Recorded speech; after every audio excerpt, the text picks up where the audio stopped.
Hello mga ka-installer, good morning. So sa di pa na to i-install atong camera. So ato sang sit-upan og box daan mga ka-installer. So mo na aron akong gibot mga ka-installer. Ako nang gi-sit-upan og box. So gimautan ako ang bracket sa camera mga ka-installer. So sa di pa na to i-mount. So ato sila siyang bangagan ang tunga sa box ang kaniyang cover, tapos ato na yung ibutang niya. So nindot kay tanaw na tong camera mga ka-installer. Limpyo kayo, dili makita ang wire, dili makita ang iyang connector gikan sa wire o gikan sa camera. So mo na yung mga technique mga ka-installer, mga aesthetic ba. Ano So akan isang bullet ka camera mga ka-installer.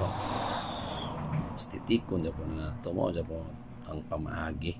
Paso na sustung ang wire. Tapos iskruhan din nato dayon.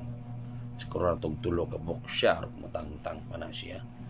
Di na dyan na siya matangtang lang na akong kwaon mga ka-installer, diba? So hapit tama man mga ka-installer, usa na lang ang kulang.